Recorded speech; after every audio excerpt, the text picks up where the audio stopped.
Matapos ang 4 na sunod-sunod na pagkatalo, sa wakas ay nakabangon ang Nextled Chameleons at pinahinto ang kanilang slump matapos talunin ng Zeus Coffee Thunderbells sa score na 20-25, 25-15, 25-23 at 25-19 sa Premier Volleyball League All-Filipino Conference na ginanap sa PhilOil Eco Oil Center.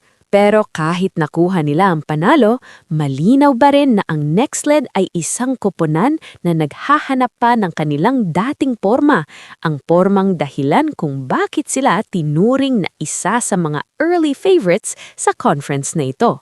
Sa simula ng laban, tila Zeus Coffee ang mas handa. Agad nilang nakuha ang momentum sa first set kung saan naging agresibo ang kanilang opensa at nakontrol ang tempo ng laro. Dahil dito, nakuha ng Thunderbells ang unang set, 25-20, habang medyo nahihirapan ng Nextled na mahanap ang kanilang rhythm. Pero pagdating ng second set, dito na nag-adjust ang Chameleons. Mas naging maayos ang kanilang passing at mas naging agresibo ang kanilang opensa. Pinangunahan nila ang set halos mula umpisa hanggang dulo at dominado nila ito sa score na 25-15. Dito nagsimulang bumalik ang kumpiyansa ng Nextled. Pagdating sa third set, dito naging mas dikitan ang laban. Maagang nakakuha ng malaking lamang ang Nextled at umabot pa sa 7 puntos ang kanilang lead. Ngunit hindi basta sumuko ang Zeus Coffee. Unti-unti silang bumawi sa pamamagitan ng mabilis na atake ni Thea na nagbigay ng pressure sa depensa ng Chameleons. Sa crucial moment ng set, nakasave pa si Thea ng set point sa score na 23-24 matapos ang isang quick attack. May pagkakataon pa sana ang Thunderbears na itabla ang set, lalo na nang nakapagdig si Eroa laban sa malakas na palo ni Brooke Van Sickle. Pero sa pinakaimportanteng sandali, nagkamali ang Zeus Coffee. Tinangka ni Javelin Gonzaga na itabla ang score, ngunit tumama ang kanyang attack sa net. Dahil dito, nakuha ng Nextled ang third set, 25-23, at tuluyang nabawi ang momentum ng laban. Sa fourth set, dito na mas nakita ang depth at experience ng Nextled. Maaga silang nakakuha ng 8-4 lead, pero muli lumaban ng Zeus Coffee at nakabawi ng 4 na sunod na puntos. Gayunpaman, dito na pumasok ang clutch performances ng ilang key players ng Nextled. Si Jonah Sabete ang nagbigay ng momentum sa kanilang opensa matapos ang 2 sunod na malalakas na attacks laban sa 2 blockers. Sa gitna naman ng net, naging dominante si MJ Phillips. Nagpakawala siya ng sunod-sunod na blocks na tuluyang pumigil sa opensa ng Thunderbells at nagbigay ng malaking momentum sa Chameleons. Kasabay nito, nagpatuloy ang all-around performance ni Brooke Van Sickle na siyang naging puso ng opensa at depensa ng Nextled sa buong laban.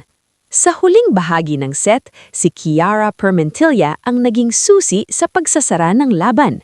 Kahit limitado ang kanyang playing time, nag-deliver siya ng 3 sa huling 5 puntos ng Nextled sa pamamagitan ng malalakas na spikes. Ang kanyang huling palo ay tumagos sa 2 blockers ng Zeus Coffee at tuluyang nagselyo sa panalo ng Nextled matapos ng 1 oras at 40 minuto ng laban. Sa statistics, nagtala si Brooke Van Sickle ng isang triple-double performance, 20 points, 12 excellent receptions at 10 digs, isang napakalaking kontribusyon sa panalo ng Chameleons. Malaki rin ang naging tulong ni Jonah Sabete na may 19 points, kabilang ang 3 blocks, at MJ Phillips na may 12 points, kasama rin ang 3 blocks.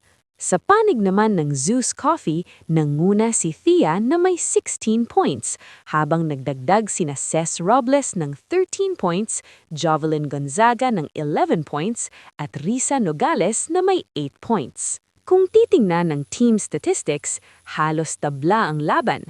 Sa attacks, lamang ng kaunti ang Nextled 54-53.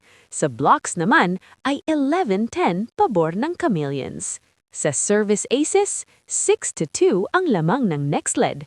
Pero ang isa sa mga pinakamalaking factor sa laban ay ang errors. Nakakuha ang Nextled ng 24 points mula sa pagkakamali ng Zeus Coffee, habang 17 points lamang ang nakuha ng Thunderbelts mula sa pagkakamali ng Nextled.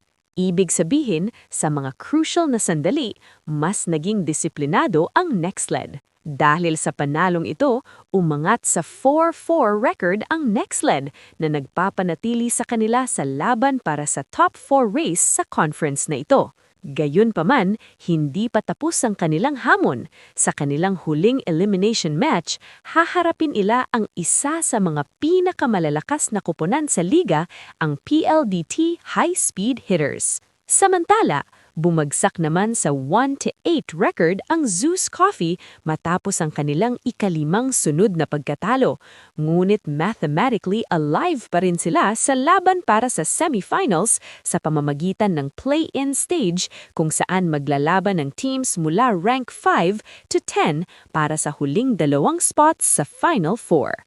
Sa kabuuan, mahalagang panalo ito para sa Nextled.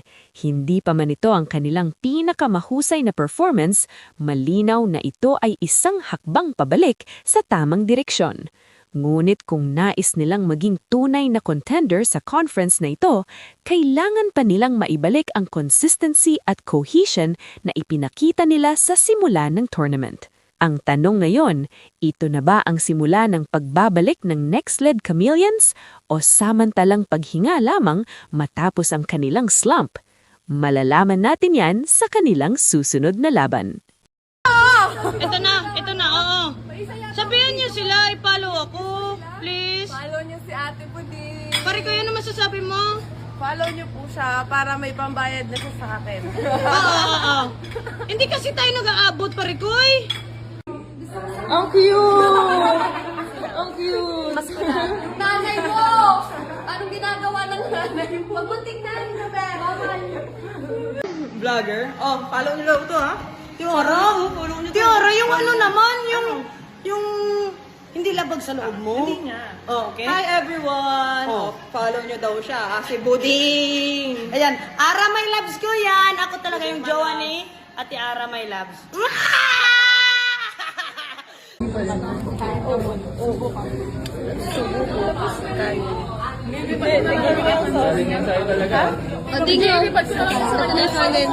Akin yan, ang balas. Kaya mo yan. Kaya yan.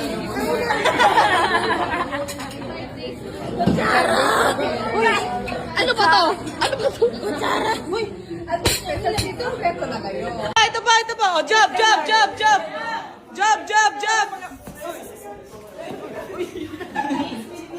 Wala man na kaldo! Oh! Ay, mo na!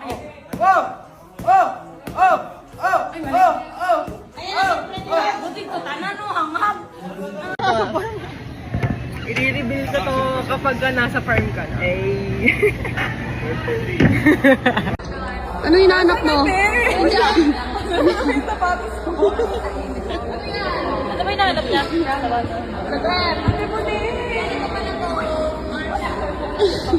Tama nga! Ayan na nga sa laro si Buddy yan sa laro. Hindi ko nasa mga bag.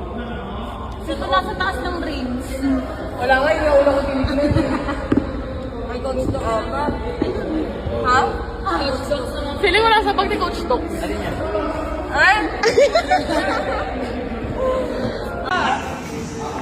Tama ba to? Ganon? Tuloy-tuloy ka lang, daraan lang ako.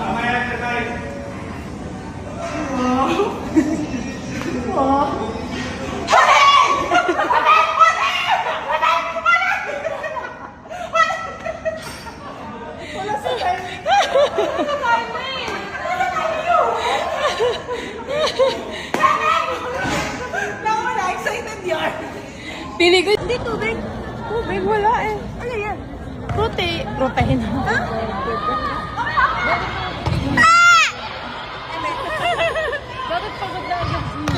So, anong natutunan mo sa Japan? Ito muna, sasagutin ko siya in Japanese.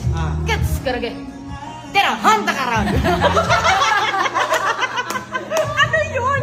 Ano? So yan, ibig sabihin nun. Bariling kita dyan. Inilonggo. Oh, next, ano pa? Babi, ikaw. Ano ang bag? Wala na. Hi! Oh, arigato. Easy lang. Hi!